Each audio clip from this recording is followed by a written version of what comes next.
UP board class 12 biology के previous year 2015 का paper solve करेंगे। तो चलिए शुरू करते हैं। पहला क्वेश्चन है, सही विकल्प चुनकर उत्तर पुस्तिका पर लिखिए। जीन उपस्थित होते हैं गुणसूत्रों पर, पटलिका पर, और दो ऑप्शन है। तो देखिए जीन जो है ये गुणसूत्रों पर उपस्थित होते हैं। गुणसूत्रों पर डीएनए होता है और डीएनए पर जीन होते हैं, तो गुणसूत्रों पर ही जीन उपस्थित होते हैं। नेक्स्ट क्वेश्चन है, मंगोली जड़ता किसके कारण होती है? मंगोली जड़ता इसका मतलब है डाउन सिंड्रोम। मंगोली जड़ता यानी डाउन सिंड्रोम होता है, किसके कारण होती है? तो 21वीं जोड़ी के अलिंग सूत्रों की एकाधिसूत्रता, यानी एक अधिक सूत्र गुणसूत्र हो जाता है। दो गुणसूत्र होते हैं उसमें 21वीं जोड़ी में तो एक और हो जाता है, यानी 3 गुणसूत्र हो जाते हैं तो ट्राइसोमी हो जाती है। जब ट्राइसोमी अवस्था होती है तब मंगोली जड़ता हो जाती है या डाउन सिंड्रोम हो जाता है।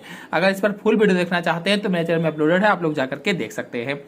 लंबे दिन वाले में कौन सा रसायन पुष्पन को अभिप्रेरित करता है? लंबे दिन वाले में तो देखिए इसमें होगा तीसरा वाला GA3। फिर अगला है, द्विनिषेचन की क्रिया होती है शैवालों में, ब्रायोफाइटा में, आवृत बीजी में, अनावृत बीजी में। तो द्विनिषेचन या डबल फर्टिलाइजेशन की क्रिया आवृत बीजी पौधों में होती है, जो एंजियोस्पर्मिक प्लांट होते हैं उसमें होती है। अगला है, मानव के लिए लाभदायक 2 कीटों के जंतु वैज्ञानिक नाम लिखिए। मानव के लिए लाभदायक 2 कीटों के जंतु वैज्ञानिक नाम लिखना है।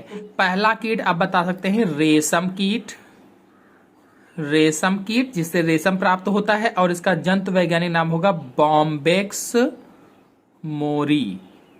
बॉम्बेक्स मोरी होता है, पहला कीट हो जाएगा। 2 का कहा है तो दूसरा आप बता दीजिए मधुमक्खी, और मधुमक्खी से शहद प्राप्त होता है, इसका होगा एपिस इंडिका।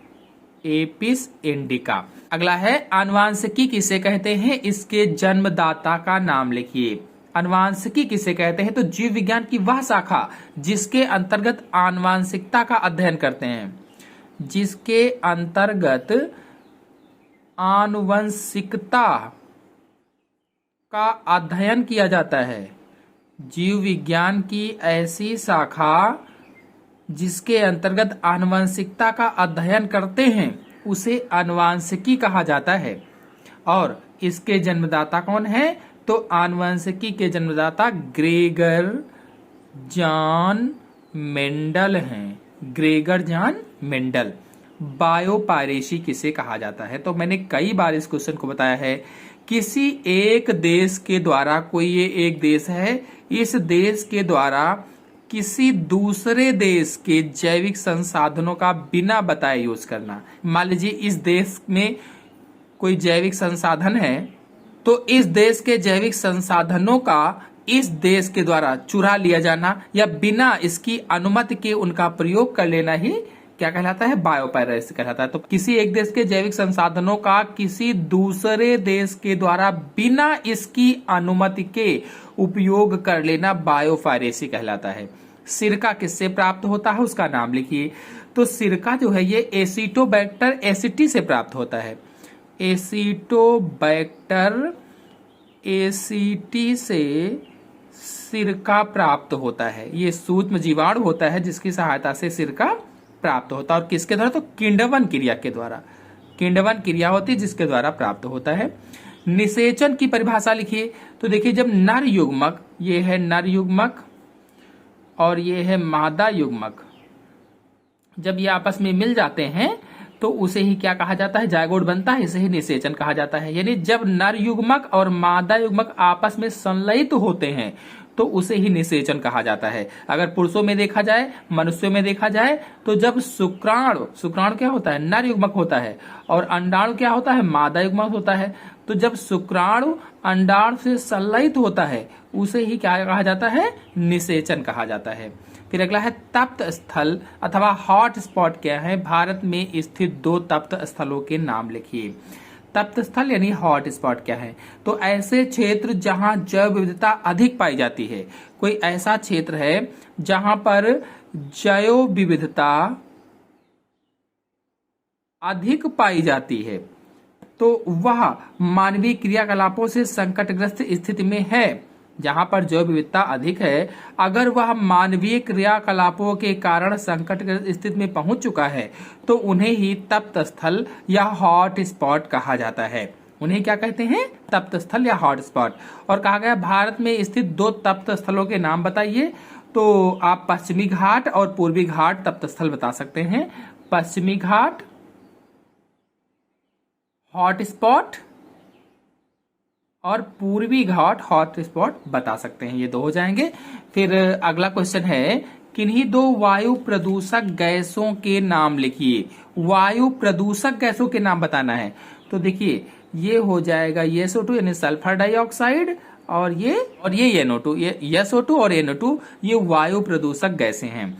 उन 2 रोगों के नाम बताइए जिनके लिए आनुवांशिक रूप से रूपांतरित औषधियां उपलब्ध हैं। आनुवांशिक रूप से रूपांतरित औषधियां उपलब्ध हैं। तो देखिए, हर्पीज और हिपेटाइटिस ये 2 रोग हैं जो आनुवांशिक रूप से औषधियां उपलब्ध हैं। पादप हरित लवक का एक इलेक्ट्रॉन सूक्ष्मदर्शी नामांकित चित्र बनाइए। ये क्वेश्चन कक्षा 11 का है, आ गया है। तो इसमें हरित लवक का चित्र बनाना है, कोर्स में आपके नहीं है, इसको हटा देते हैं। बसंतीकरण पर टिप्पणी लिखिए। बसंतीकरण क्या है? तो कम ताप पर पौधों में पुष्पन की जो क्रिया होती है उसे ही बसंतीकरण कहा जाता है। कम ताप पर पुष्पन की क्रिया शुरू करवाने को बसंतीकरण कहते हैं। क्या कहेंगे? कम ताप पर पुष्पन की क्रिया शुरू करवाने की प्रक्रिया ही बसंतीकरण कहलाती है। अगला है भ्रूणकोश तथा भ्रूणपोष में अंतर लिखिए। तो देखिए, भ्रूणकोश और भ्रूणपोष में अंतर, कैमरा बंद हो जाने के कारण आगे के क्वेश्चन नहीं इसमें हो पाए थे, फिर से देख लेते हैं। भ्रूणकोश और भ्रूणपोष में अंतर क्या है? जो भ्रूणकोश होता है ये अगुणित होता है। भ्रूणकोश कैसा है? अगुणित होता है, जबकि भ्रूणपोष त्रिगुणित होता है। त्रिगुणित, अगुणित, त्रिगुणित होता है। जो भ्रूणकोश है ये बीजांड से विकसित होता है, बीजांड में पाया जाता है कह लीजिए। और जो भ्रूणपोष है ये बीजों में पाया जाता है, बीजों में। और भ्रूणकोश निषेचन के पहले बनता है, निषेचन के पहले, फर्टिलाइजेशन के पहले, जबकि भ्रूणपोष निषेचन के बाद बनता है। फिर अगला है जैव प्रौद्योगिकी एवं उसके उपयोगों पर टिप्पणी लिखिए। तो सूक्ष्म जीवों की सहायता से अधिक उत्पादन देने वाले जीवों का विकास करने की प्रक्रिया जो होती है उसे ही जैव प्रौद्योगिकी कहा जाता है। सूक्ष्म जीवों की सहायता से अधिक उत्पादन देने वाले जीवों का विकास करना ही जैव प्रौद्योगिकी है। और फिर कहा गया है कि इसके उपयोगों को लिखिए। तो उपयोगों में इससे जो जीव होते हैं, इससे बने जीव, वो कीटों व रोगों से लड़ने की उनमें अपार क्षमता होती है। कीटों से लड़ने की क्षमता, रोगों से लड़ने की अपार क्षमता होती है। रोग प्रतिरोधक क्षमता उसमें पाई जाती है और उत्पादन क्षमता भी बढ़ जाती है। बहुत सारे इसके उपयोग हैं। फिर अगला है एंट अमीबा हिस्टोलिटिका मनुष्य के किस अंग में पाया जाता है? इस परजीवी द्वारा होने वाले रोग का नाम लिखिए। तो जो एंट अमीबा हिस्टोलिटिका है ये बड़ी आंत में पाया जाता है, बड़ी आंत में। और इससे रोग कौन सा होगा? अमीबिएसिस रोग हो जाता है अथवा आमातिसार रोग हो जाता है। फिर अगला है जैव विविधता किसे कहते हैं? भारत के राष्ट्रीय पशु का नाम लिखिए। तो देखिए, जैव विविधता क्या है? जीवों में जो विभिन्नताएं पाई जाती हैं उसे ही जैव विविधताएं कहा जाता है। जैसे जो राजस्थान में पौधे उगते हैं वो अलग तरीके के होते हैं, जो यहाँ पर अपने यहाँ उगते हैं अलग तरीके के होते हैं। तो इसी तरह से जीवों में बहुत सारी विभिन्नताएं पाई जाती हैं, तो उसे ही जैव विविधता कहा जाता है। फिर कहा गया है भारत के राष्ट्रीय पशु का नाम लिखिए। फिर कहा गया है भारत के राष्ट्रीय पशु का नाम लिखिए। तो जैव विविधता किसे कहते हैं मैंने बताया। भारत के राष्ट्रीय पशु का नाम बाघ है, बाघ। फिर अगले क्वेश्चन पर आते हैं। अगला क्वेश्चन है प्रतिरक्षा तंत्र किसे कहते हैं? समझाइए। तो रोगों से लड़ने की क्षमता को प्रतिरक्षा कहते हैं और इसका एक पूरा तंत्र होता है शरीर में जिसे प्रतिरक्षा तंत्र कहा जाता है, जो रोगों से लड़ता है, रोगों से हमें बचाता है, सूक्ष्म जीवों से बचाता है। फिर अगला है मेंडल के 3 नियमों का उल्लेख कीजिए। तो मेंडल का पहला नियम है प्रभाविता का नियम, प्रभाविता का नियम। दूसरा है पृथक्करण का नियम। तीसरा है स्वतंत्र अभ्युवन का नियम। ये 3 नियम हैं। इन तीनों नियमों को मैंने अच्छे से समझाया हुआ है, आप लोग मेरे चैनल पे जाकर के देख सकते हैं। फिर अगला क्वेश्चन है पुनर्योगज डीएनए प्रौद्योगिकी क्या है? मनुष्य के लिए लाभदायक 2 उपयोग लिखिए। तो देखिए, जैसे कोई एक जीव ये है, दूसरा जीव ये है, इस जीव के डीएनए को निकाला गया, इस जीव के डीएनए को निकाला गया, इन दोनों डीएनए को जोड़ करके एक नया डीएनए बनाया गया, तो इसी नए डीएनए को ही पुनर्योगज डीएनए कहा जाता है। ये जो नया डीएनए बना इसे पुनर्योगज डीएनए कहते हैं, रिकॉम्बिनेंट डीएनए कहा जाता है। फिर कहा गया मनुष्य के लिए लाभदायक इसके 2 उपयोग लिखिए। बहुत चिकित्सा के क्षेत्र में और इसी तरह से उत्पादन के क्षेत्र में, कृषि के क्षेत्र में बहुत सारे इसके उपयोग हैं। मेरे चैनल में वीडियो अपलोडेड है, आप लोग जाकर के देख सकते हैं। फिर अगला क्वेश्चन है मलेरिया रोग के जनक, लक्षण तथा उपचार लिखिए। मलेरिया जो रोग होता है ये संघ जो प्रोटोजोआ है, संघ प्रोटोजोआ में प्लाज्मोडियम पाया जाता है। प्लाज्मोडियम, इस प्लाज्मोडियम सूक्ष्म जीव के कारण मलेरिया रोग हो जाता है। और इसको फैलाता कौन है? तो मादा एनाफ्लीज मच्छर। मादा एनाफ्लीज मच्छर एक व्यक्ति से दूसरे व्यक्ति में फैलाता है। लक्षण क्या है, उपचार क्या है, पूरी जानकारी के लिए मेरे चैनल में वीडियो अपलोडेड है, आप लोग जाकर के देख सकते हैं। फिर जैव उर्वरक क्या है, कृषि में इसका क्या महत्व है?